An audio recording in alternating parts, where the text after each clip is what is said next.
our next presentation by Amit Mehta. To give you a background, he is the head of AWS Training and Certification in India, where he is responsible for delivering cloud scaling programs to learners and organizations. AWS Training and Certification equips people with the skill to leverage the AWS cloud and innovate in the digital world. With training designed by the expert at AWS, Amit works to empower learners at all levels to build with confidence and leaders to drive transformation and deliver result in the organization. Prior to AWS, Amit held leadership role in Dell EMC and Microsoft, with experience in business growth, sales and marketing within technology industry. Can we welcome Amit Mehta with big round of applause, please? Thank you. Well, welcome once again, and it's so good to be together in a room. After all the virtual conferences, it's just a pleasant respite. So thank you for coming here, and fortunately no rain, so God blesses us today. So what I'm going to do over the next 10 to 12 minutes is share a perspective and really solicit your partnership and feedback to essentially move two things in the industry. Sundar talked about when does magic really happen. It happens when the business, technology, and the learning function comes together, or the CHRO function comes together. Now, more often than not, we see some pockets of excellence, but we see a lot needs to be done. So the idea is to see if we can work with you and get a seat on the table together and get the conversation going. When Sundar leads that conversation, can we also get the people agenda right in?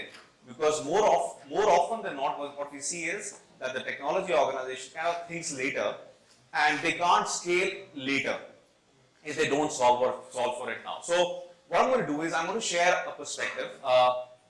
We did a research, share some data with you. So we surveyed about 2,000 odd organizations across APJ, 1,000 of them in India. And we wanted to understand, listen, what's the status of digital skills? I'm going to present a few slides from that. I'm happy to share the detailed study data. And then a perspective from AWS. It's here that we really solicit your inputs and see how we can deepen this partnership further. So first off, really, COVID having accelerated digital adoption. I think we at Amazon have seen plans which were running into years compressed into weeks. And I think same is the story with all of you. And I've spoken to some of you. I think that's the reality. So if you see the survey, we focus on employers and workers. So 91% of the organization saying it has accelerated the pace of digital innovation. 92% saying that we actually have an increased demand for digital skills. And when we spoke to the workers, even there's 95% of them have said, it's really made me realize that I need more digital skills now to develop it.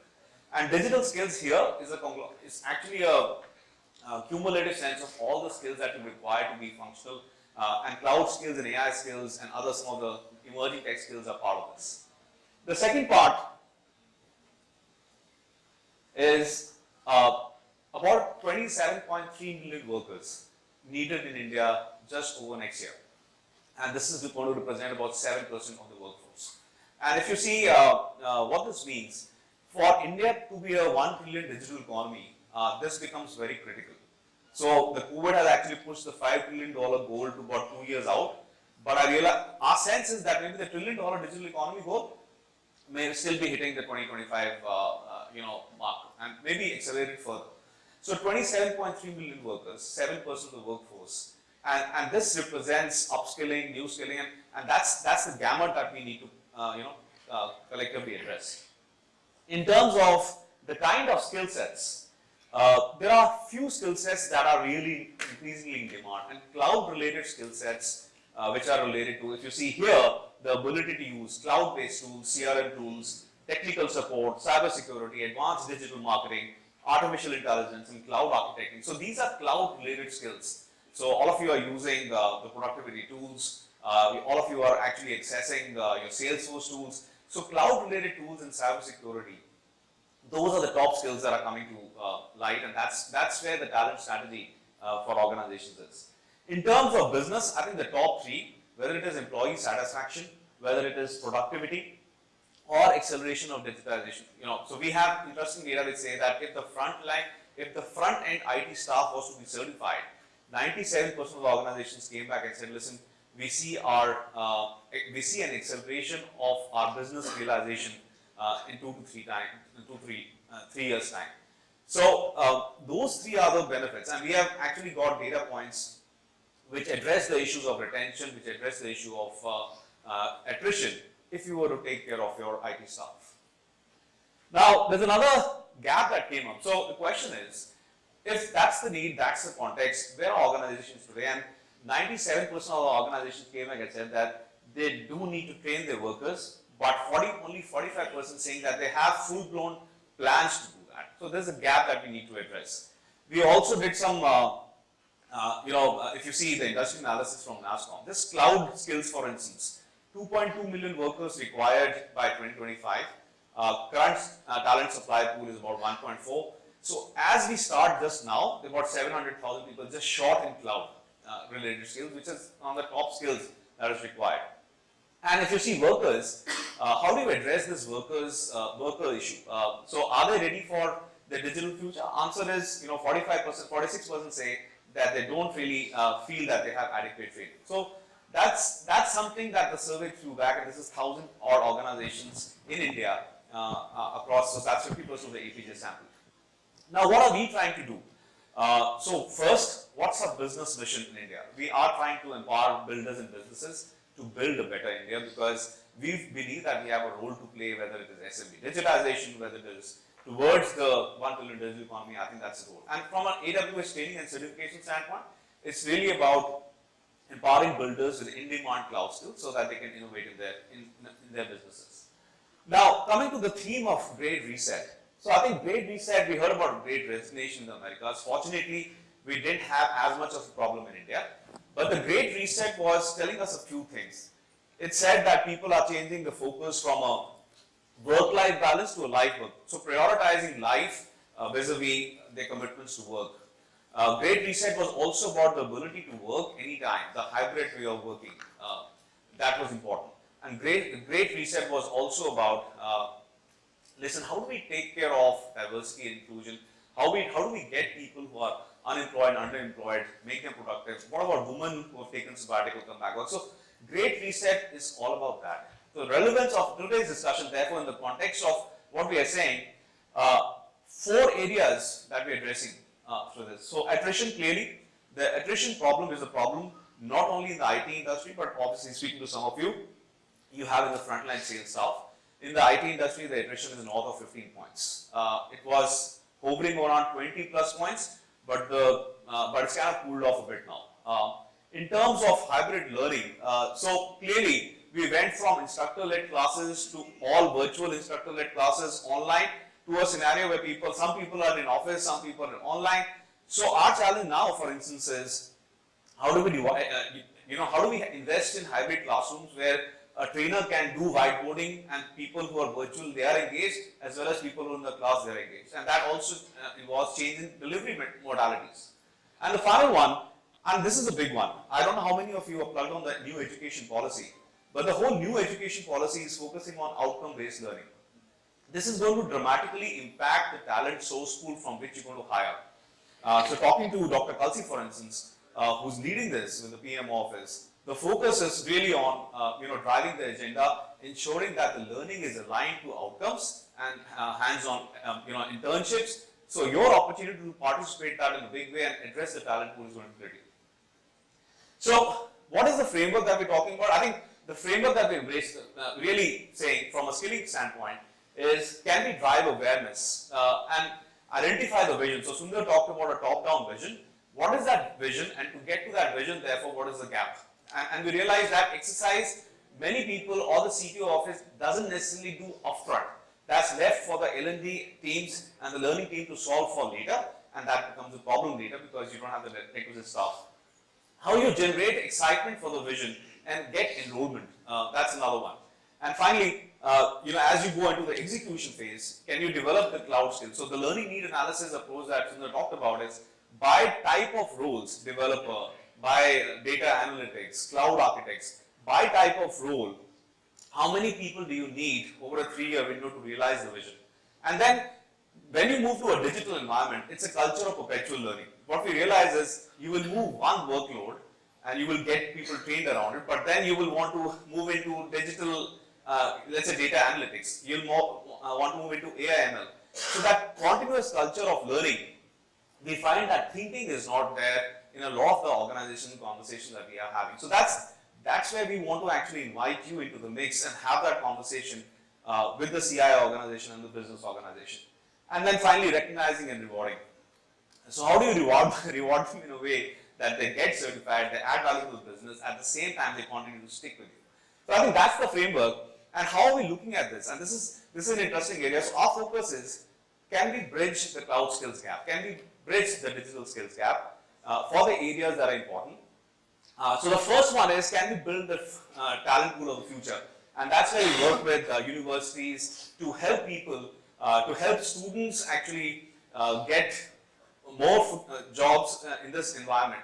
So for instance, an engineering student who has done just BTech, vis-a-vis he's done BTech plus a cloud, for instance, course or a certification, right out of the gate there's a 20% premium on his compensation. So we're working with 300 odd universities in an instructor-led mode and ensuring that this pool is ready and aligning our curriculum to the national education policy so that people, even after 12th, if they want to embrace careers like in digital space, they can actually get a job right after. Then we're saying, what about the existing workforce? See, the challenge is, how do we solve for the existing workforce? And this is where the challenges come. People will be given to, will be sent to training, but then they won't be released when the actual projects come. There are people who don't have time because it's a day job that they need to address. But here is where training certification comes. And our modalities of giving you self-paced environments along with instructor-led environments mapped to a learning path comes into play. The learning path is mapped to the vision of the business of digitizing, and that comes into play. So there are about 500 free titles, self-paced online content, plus there are about 50 odd courses that we do on the instructors, and there are about industry certification. So the certification is an interesting way to retain as well as manage attrition. So it can cut both ways, but if you play it nicely, this is an element that you can go. And the other area that we're addressing is, what about diversity? How do you expand the size of the talent pool? So it is here that, for instance, we're working with 𝗧𝗵𝗲. There are about 30,000 members in the community. We are running cohorts, and what are these cohorts? 12-week of intensive training program for people from, let's say, mothers who want to come back, return to work. For people in non-tech backgrounds, for instance, a lot of dropouts in the hotel industry because the hotel industry was in a bad shape. So, they want to come back, no technical background, but they want to come back to a tech stream. So, 12-week of intense 9-to-5 course, which gives them the fundamentals of IT, fundamentals of AWS Cloud, and gets them, connected to jobs. So, 𝗕 is our element. So, if you're looking, so when we work with customers, and this is where we invite your partnership as well, we have partners who are actually funding CSR programs, who are actually going ahead. And diversity in India is still, gender, but there's a lot of other diversity and inclusion initiatives that are on, which we can be a part of and address that. And then obviously from skilling to employment, we have an employment engagement team, which then connects the alumni of the universities and potential job seekers who have taken AWS certifications and connecting that to jobs. So that's kind of the framework that we work in. Now it's here that when we talk to customers, we are actually putting some interesting models, like a source model, source, train, deploy model, such that if you know that you're going to need people, 1,000 people over a 3-year window to do something by these role types, we can have our trainers or our partners actually put together this IT manpower outsourcing or talent pipeline as a service offering for you. And that's where your business will never be short of talent to be able to jump on the digital bandwagon. Some examples, 𝗪𝗪, a company which actually helps lenders make decisions on whether to lend or not to a person, 500 million transactions a month. They cut down their product development time by 50%, at 60% of their employees trained. So, when we talk about training effectiveness, and we were having this conversation, we go back to the customer and say, listen, when we go back to the L&D teams, listen, did you close the loop with the business? An example, Paytm, they had triple-digit growth in their digital transactions. So Paytm trained 2,800 people, 55% of their workforce, because they had to improve the security of their workloads. They had to migrate applications that Sundar and team were working, and they could only do that because they had to train. And then what they also did, they went ahead for their new hire people. They actually put together a training plan such that people were productive faster. Where it was initially running into 10 to 11 weeks, they collapsed that to 5 to 6 weeks by getting the new hires at play. TCS is an example of a company which is in transition. They have bimodal workforce where they need to train people on new cutting edge services, and they also need to train people on full stack. Again, partnering deeply with us to kind of train the entire gamut to that strategy. And finally, Tech Mahindra Foundation funding the restart cohorts, the 12-week cohorts that we talked about, and Capgemini then saying we will actually go ahead recruit from these. So we believe that this is an ecosystem play, and today's conversation and conversations here on is really about how can we partner with you to have that conversation back in the business and empower you with plays that work best for you, and take that conversation. At least skill should not be an inhibitor to digital strategy. So in summary, we have a skill gap, and I believe we are going to solve for it only if we work as an ecosystem. There are cloud-related skills and cybersecurity skills which are in high demand. One of the things we realize, there are critical skills that are required to solve a particular problem in the job, and there are scarce skills. And scarce skills are those for which the talent supply pool is limited. You can solve for the critical skills, but solving for scarce skills requires planning. And God help you if you align in the intersection of both. So Sundar talked about AI, ML, data scientists. The workforce is simply not there. So how do you recruit, right? So I think looking at that lens, what are my critical skills? What are my scarce skills, and solving for that? And clearly our partnership and solving this together for you, I think that's the invitation. Help us put together that ecosystem at play. And please feel free to give your feedback. Any other experiments that you would want to do, just count us in. Thank you.